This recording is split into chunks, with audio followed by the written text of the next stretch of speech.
Negotiation. It was a declaration of war. My serene retirement was about to be shattered by a concrete-obsessed megalomaniac and her legion of clueless sycophants. Little did she know my entire professional life had been about understanding water, its power, its determination, and I was just as determined to protect my land, and ironically, to protect them from their own spectacular stupidity. The battle for Willow Lake had begun. I spent the next few weeks turning my quiet study into a war room fueled by lukewarm coffee and righteous indignation. It was clear that polite conversation and factual presentations were not going to penetrate the impenetrable wall of Babs Buckle's ego. She saw Willow Lake not as an ecological asset or private property, but as a blank canvas for her grand vision of more parking. The absurdity of it would have been comical if the stakes weren't so high. My first step was to refamiliarize myself with every single ordinance bylaw and environmental regulation pertaining to water bodies, land use, and construction in our county and state. Decades of experience as a hydrological engineer had taught me that the devil and often salvation lay in the details of these seemingly dry documents. I cross-referenced my original deeds and surveys with historical county records, floodplain maps going back to the early 1900s, and even aerial photographs from various decades. The evidence was overwhelming. Willow Lake wasn't just a charming feature on my property. It was a historically recognized overflow plain for Minnow Creek, a designated minor waterway by the State Department of Environmental Quality. This wasn't just about my property rights anymore. It was about established environmental law. Armed with this growing arsenal of facts, I drafted a formal, meticulously detailed letter. I attached copies of the relevant deed sections, survey maps clearly marking my property boundaries, historical flood data for Minnow Creek, and excerpts from the state environmental codes concerning interference with natural waterways and protected wetlands.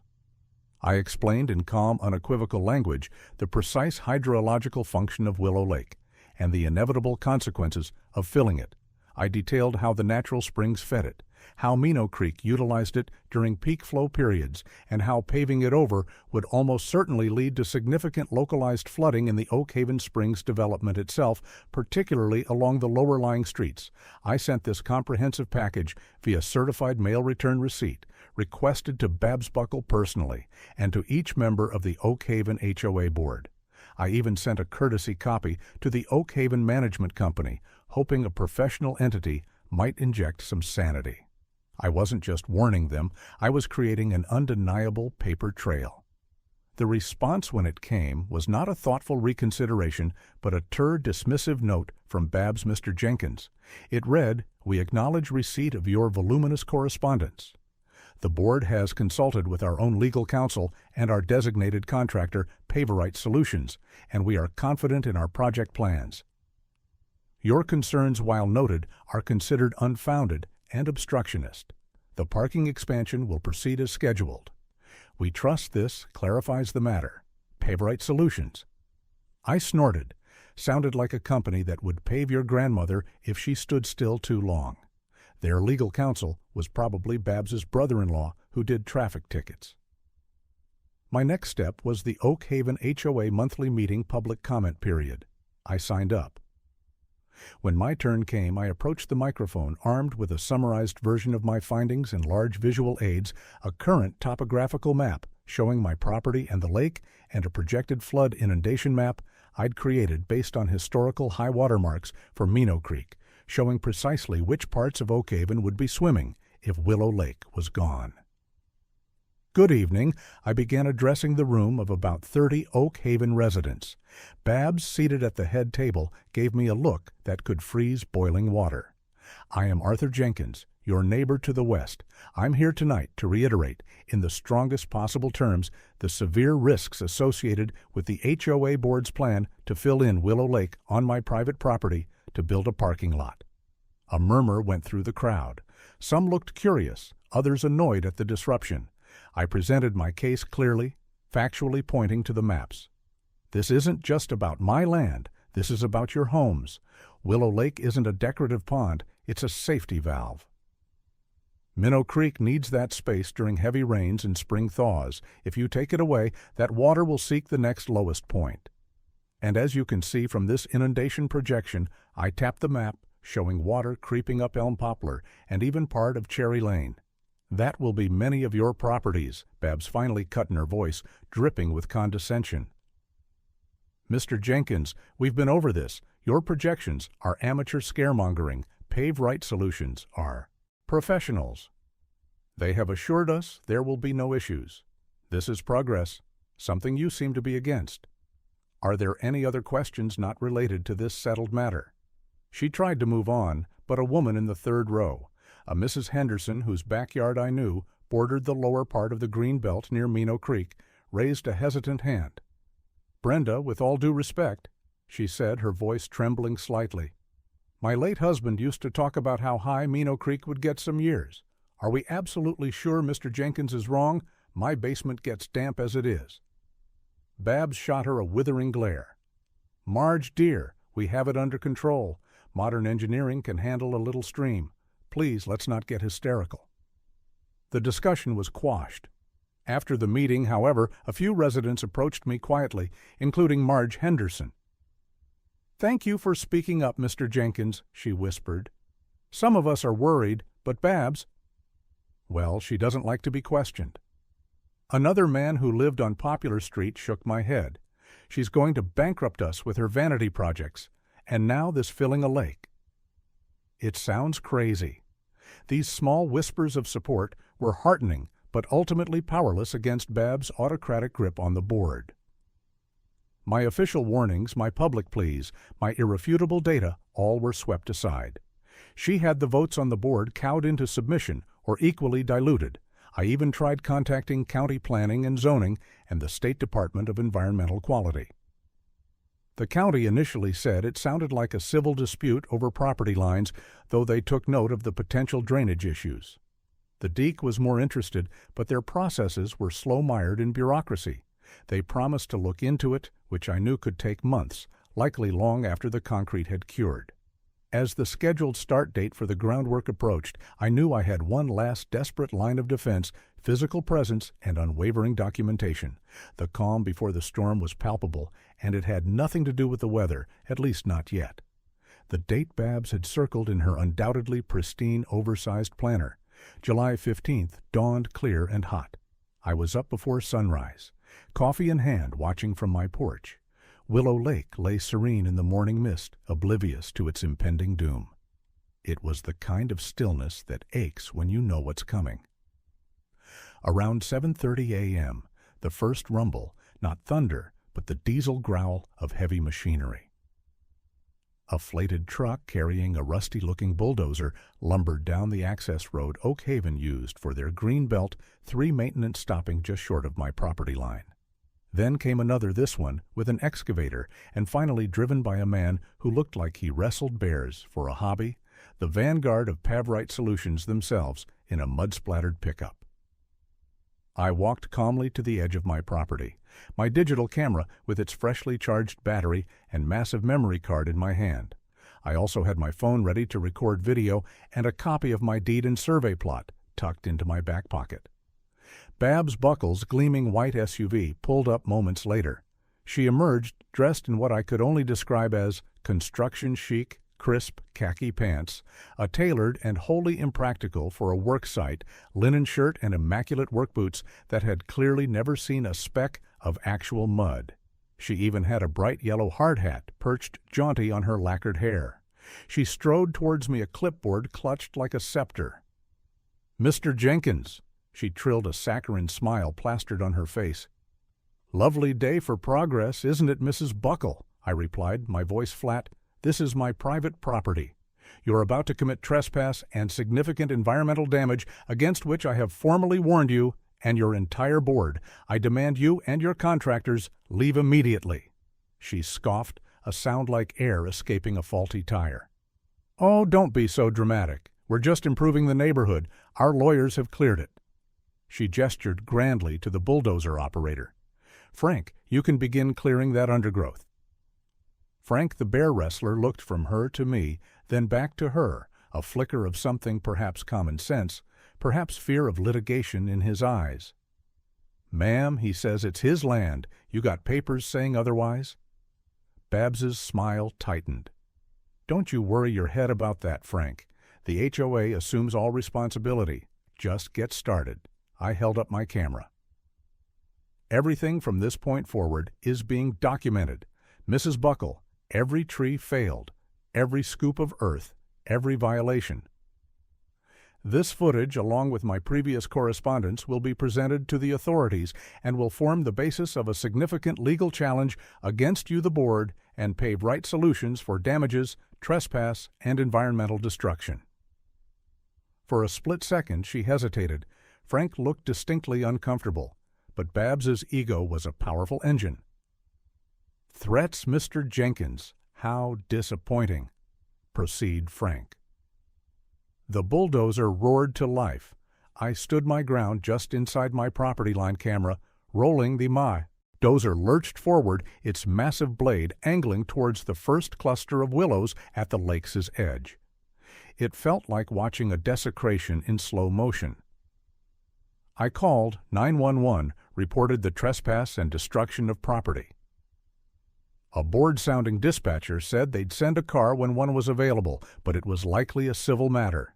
I called my lawyer, updated him. He advised continued documentation.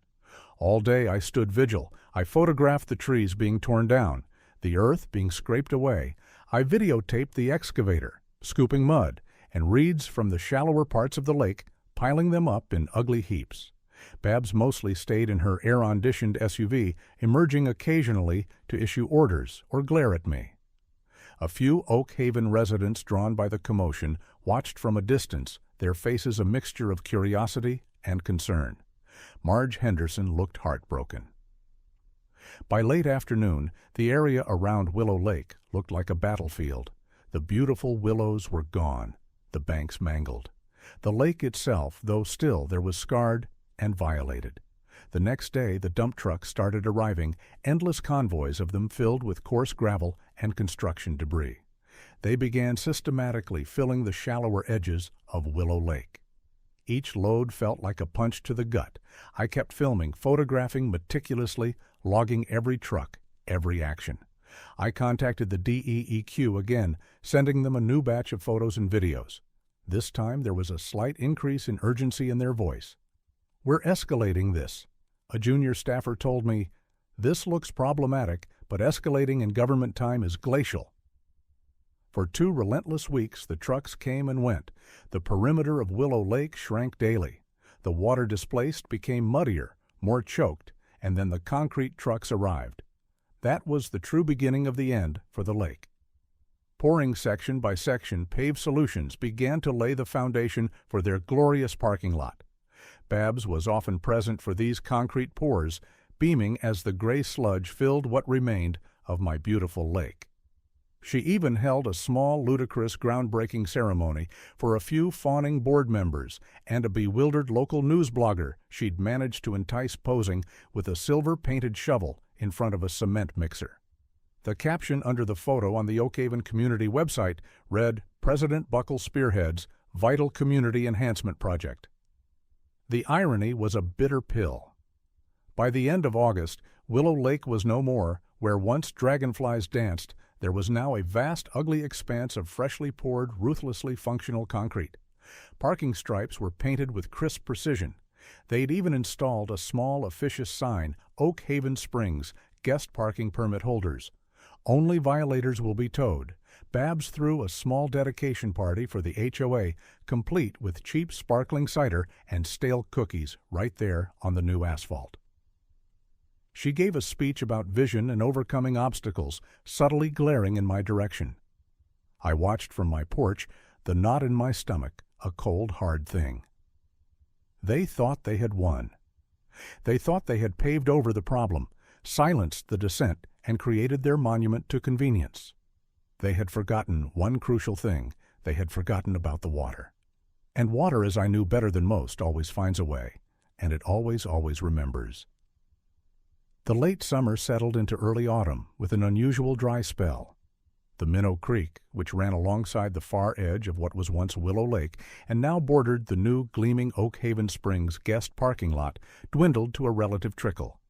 Babs Buckle and her board pined. Their concrete masterpiece sat there, baking in the sun, largely empty, most days a testament to their alleged foresight. I heard snippets of her boasting at the Oak Haven coffee mornings about how smoothly the project had gone, despite certain local difficulties, by which she clearly meant me. She'd even, I heard through the grapevine from a still sympathetic Marge Henderson, begun making noises about further beautification projects, perhaps a gazebo on what was technically still my land, but now conveniently accessible via their new parking expanse. My lawyer and I were preparing our lawsuit, a multi-pronged attack focusing on trespass destruction of private property, violation of water rights, and demonstrable environmental damage. The deke finally spurred into more than just note-taking by the sheer brazenness of the concrete pour over a documented wetland area, had initiated their own formal investigation, sending Babs a series of increasingly sternly worded letters demanding explanations and remediation plans. She'd apparently dismissed these as bureaucratic meddling. They're just trying to justify their salaries, she'd reportedly scoffed to her board. We have permits. Well, Paved handled all that. It was clear she believed her own hype that rules were for little people and that concrete could solve any problem. I, however, spent those dry weeks doing something else. I was watching the long range. Weather forecasts, I was studying the historical rainfall patterns for our region, and I was double-checking my calculations on Minnow Creek's peak flow capacity, now minus its essential safety valve, Willow Lake. A familiar pattern was emerging in the satellite imagery.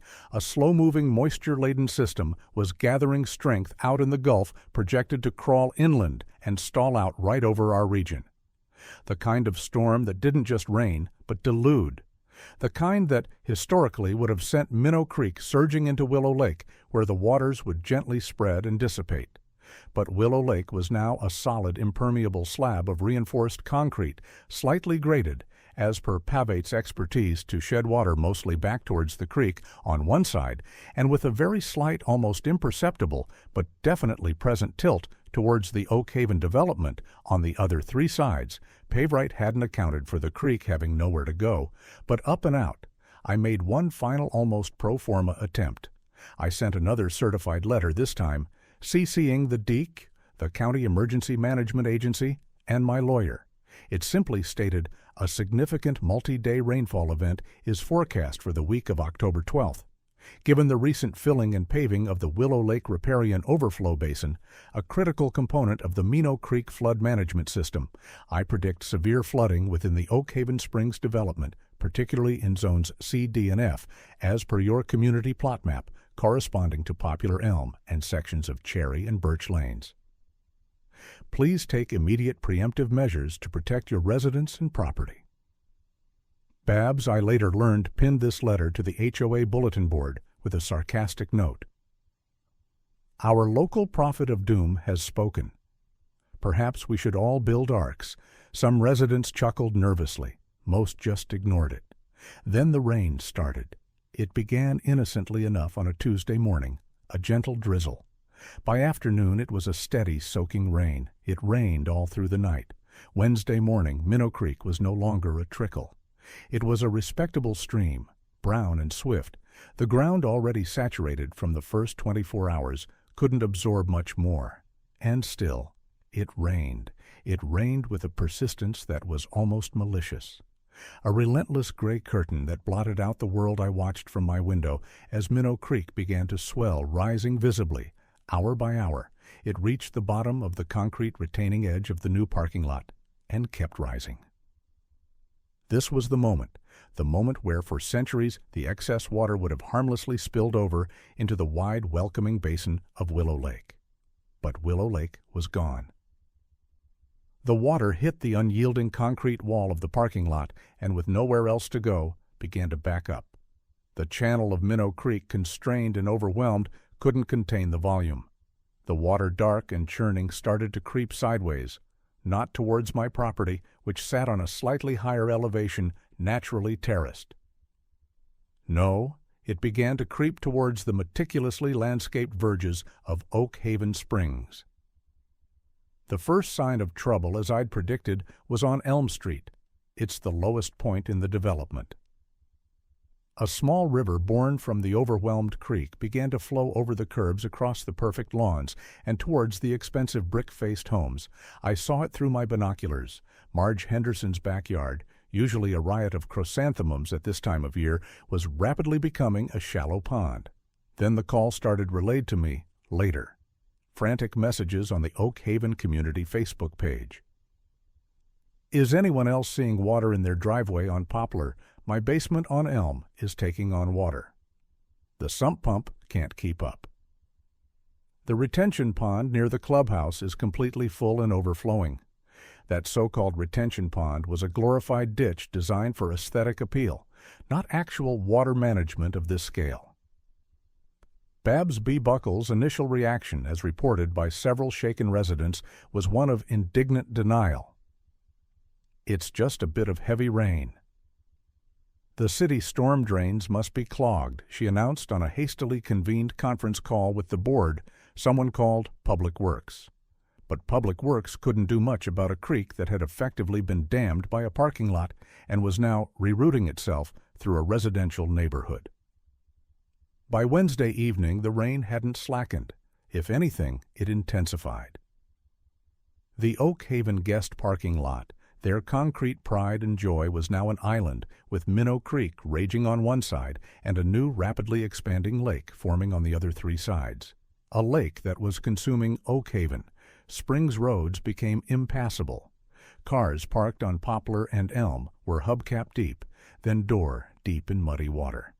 The power flickered and died in the lower sections as transformers flooded. Residents, panicked and furious, were trying to move valuables, sandbagged doorways with bags they didn't have, and small river born from the overwhelmed creek, began to flow over the curbs across the perfect lawns and towards the expensive brick-faced homes. I saw it through my binoculars. Marge Henderson's backyard, usually a riot of chrysanthemums at this time of year, was rapidly becoming a shallow pond. Then the call started relayed to me later. Frantic messages on the Oak Haven Community Facebook page. Is anyone else seeing water in their driveway on Poplar? My basement on Elm is taking on water. The sump pump can't keep up. The retention pond near the clubhouse is completely full and overflowing. That so-called retention pond was a glorified ditch designed for aesthetic appeal, not actual water management of this scale.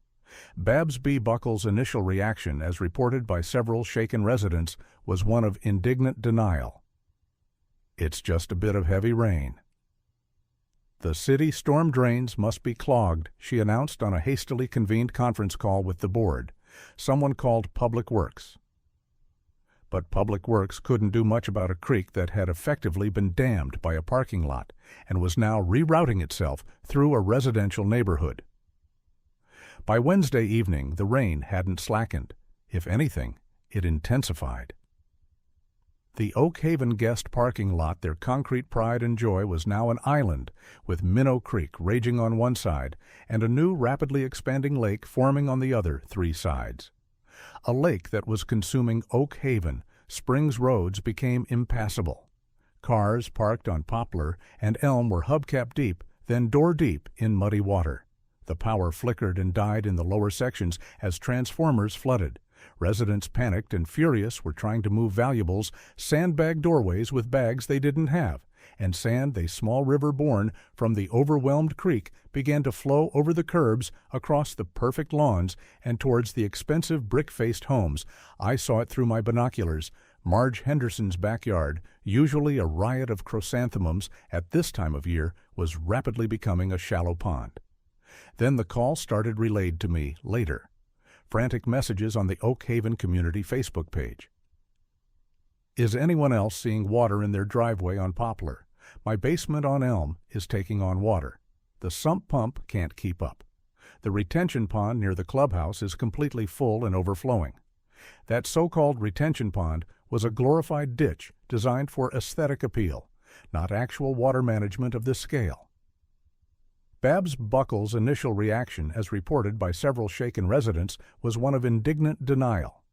"It's just a bit of heavy rain. The city storm drains must be clogged," she announced on a hastily convened conference call with the board someone called Public Works. But Public Works couldn't do much about a creek that had effectively been dammed by a parking lot and was now rerouting itself through a residential neighborhood. By Wednesday evening, the rain hadn't slackened. If anything, it intensified. The Oak Haven guest parking lot, their concrete pride and joy, was now an island with Minnow Creek raging on one side and a new rapidly expanding lake forming on the other three sides. A lake that was consuming Oak Haven, Springs roads became impassable. Cars parked on Poplar and Elm were hubcap deep, then door, deep in muddy water. The power flickered and died in the lower sections as transformers flooded. Residents, panicked and furious, were trying to move valuables, sandbag doorways with bags they didn't have, and sand they couldn't get to, or simply staring in disbelief as their idyllic suburban dream turned into a waterlogged nightmare. I saw Babs Buckles' white SUV, usually parked so arrogantly in her designated president's spot at the clubhouse, attempting to navigate a flooded section of Cherry Lane. It stalled water halfway up its gleaming doors. She had to be helped out by a couple of teenage boys and waiters who ironically looked like they were having the time of their lives, navigating the new Oak Haven Water Park. The water from Minnow Creek, denied its natural outlet, had found plenty of new ones, and every single one of them ran downhill directly into the heart of Oak Haven Springs. The pristine, orderly, rigidly controlled world Babs had sought to perfect was quite literally dissolving into chaos. My prophecy of doom hadn't just come true. It was exceeding my wildest and grimmest expectations. The irony wasn't lost on me that the very progress she championed had paved the way for this disaster. The rain finally stopped sometime before dawn on Thursday, but the damage was done. As the gray morning light struggled to penetrate the thick clouds, it revealed a scene of utter devastation in Oak Haven Springs. It wasn't just flooded anymore, it was a swamp.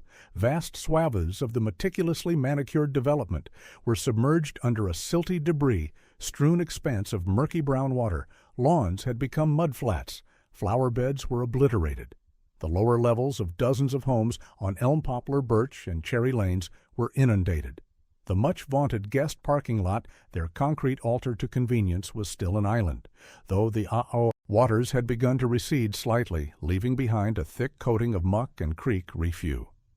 It looked like a forgotten relic in a newly formed, very unwanted wetland. The air hung heavy with the smell of damp earth, wet drywall, and despair. The full extent of Babs Buckles' folly was laid bare for all to see, and the residents of Oak Haven Springs, who had either passively allowed or actively supported her agenda, were now quite literally knee-deep in the consequences. My phone began ringing early first. It was a reporter from the county newspaper who'd gotten wind of the massive flooding in Oak Haven and had somehow heard about my previous warnings. Then came a call from a very concerned-sounding official at the County Emergency Management Agency asking if I had any insights into the unprecedented hydrological event. Finally, a senior investigator from the State Department of Environmental Quality. "Mr. Jenkins," he said, his voice grim. "We have your file, your photographs, your letters. Given what's transpired, we are treating this with the utmost urgency. Would you be available to meet with our rapid assessment team on site?" Would I? I'd been waiting for this call for months. Later that morning, a convoy of official vehicles, lights flashing, navigated the still sudden streets of Oak Haven. I met them at the edge of the disaster zone, and there, amidst the muck and the misery, I presented my case not with anger, but with cold, hard facts. I had my original surveys, the historical floodplain maps, copies of every letter I'd sent, the photographs and videos of Willow Lakes' destruction, the concrete pour, and then the inevitable result. The smoking gun wasn't just one thing. It was the entire meticulously documented chain of events from Babs's initial arrogant dismissal to the undeniable swamp now surrounding us. When I laid out my topographical map, showing the original contours of Willow Lake, and then overlaid my projected inundation map, now horrifyingly mirrored by the reality around them. One of the Deke engineers just shook his head slowly. "They essentially built a dam," he muttered, "and put their houses on the wrong side of it." The Oak Haven residents, those who hadn't evacuated, gathered in stunned, angry groups. Babs Buckle was nowhere to be seen. Initially, rumor had it she was indisposed, or perhaps strategizing a PR response, but eventually she was forced to emerge her usual power suit, replaced by ill-fitting rain gear. Her hair deflated her face, a mask of shock and disbelief that was rapidly curdling into defensive fury. This was an act of God. She blustered to anyone who would listen, particularly the gathering news crews. An unforeseeable weather event. The city's infrastructure failed. That's when Marge Henderson, her small frame trembling, but her voice surprisingly strong, stepped forward. "No, Brenda, it wasn't unforeseeable," she declared, waving a damp mud-stained copy of my final warning letter, which she'd apparently rescued from the community bulletin board. "Mr. Jenkins warned us. He told us exactly what would happen if you filled that lake. You called him a prophet of doom.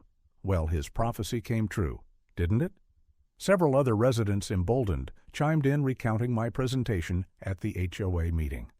The warnings they'd dismissed or been too afraid to support. The tide, so to speak, had turned against Babs Buckle with the force of a flash flood. The fallout was swift and severe. The Deke issued an emergency order finding the Oak Haven Springs HOA an astronomical sum for illegal wetland destruction, unpermitted construction in a floodplain, and causing a significant environmental hazard. Multiple lawsuits were filed by distraught Oak Haven homeowners against the HOA Babs Buckle. Personally and Paved White Solutions, whose owner was reportedly trying to declare bankruptcy.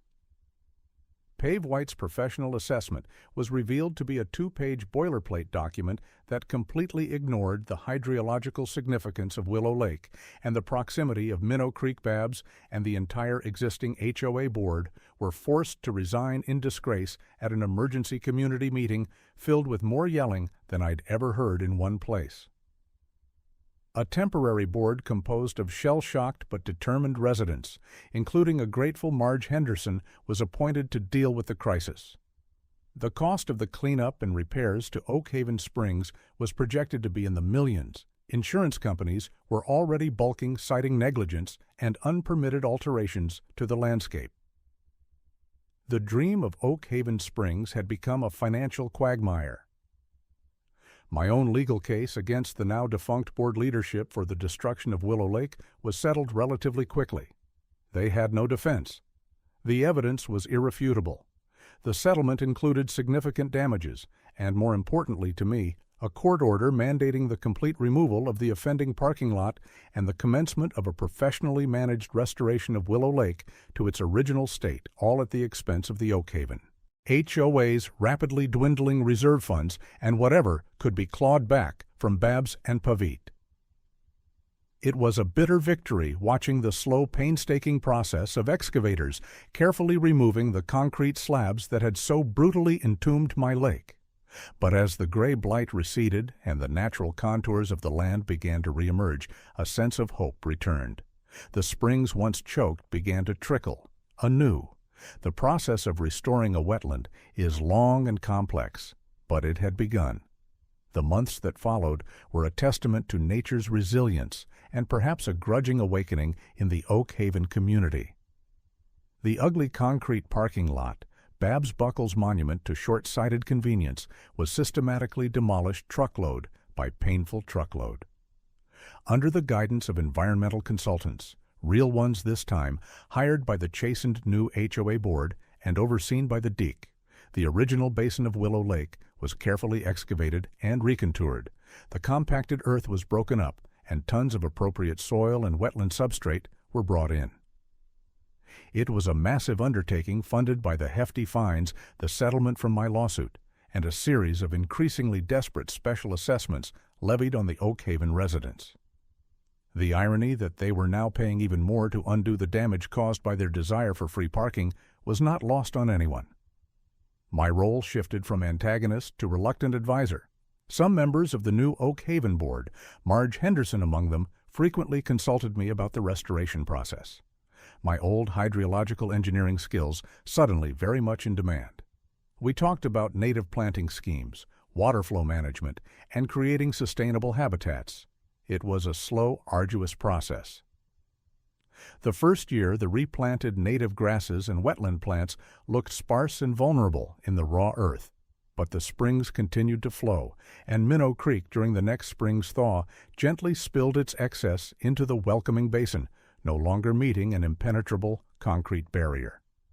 The water spread out just as it always had, clear and calm, causing no harm to the still recovering Oak Haven properties downstream. Dragonflies were among the first to return tentative scouts exploring the newly available water. Then came the frogs, their chorus, a welcome symphony replacing the grumble of construction equipment. Herons began to patrol the shallows once more. It wasn't exactly the Willow Lake I remembered from before its violation. Not yet, but it was alive, and it was healing. The Oak Haven Springs neighborhood itself underwent a transformation, and not just a physical one. The ordeal had forged a different kind of community spirit, born of shared adversity and a harsh lesson learned. There was a newfound respect for the natural environment, a weariness of unchecked authority, and a much greater willingness to listen to dissenting voices. Babs Buckle, stripped of her power and facing multiple personal lawsuits, sold her oversized house at a considerable loss and moved away reportedly to a condo in a high-rise development with ample underground parking far from any creeks or lakes. The story of the Oak Haven Swamp, as it became colloquially known, served as a sobering tale for other HOAs in the region county, and state environmental agencies also used it as a case study to tighten regulations regarding development near waterways and to streamline their response to environmental complaints. My quiet corner of the world eventually returned to a semblance of peace. Willow Lake, now more accurately, Willow Wetlands, thrived. It was a reminder that nature, when pushed too far, has a way of pushing back often, with devastating consequences for those who refuse to respect its power. I sometimes sit on my porch in the evenings, listening to the frogs, watching the sunset reflect on the water. The fight was exhausting, infuriating, and at times heartbreaking. But seeing life return to that patch of land, knowing that a small piece of the natural world had been reclaimed from arrogant ignorance, brought a profound sense of satisfaction.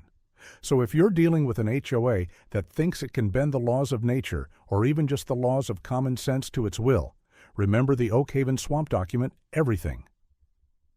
Understand the facts and never ever underestimate the relentless power of water or the determination of someone fighting for their home. Thanks for tuning in to my story. Drop a comment. If you've had a crazy HOA experience or just to say hi. Maybe together we can make sure fewer paradises get paved over. Until next time, stay vigilant.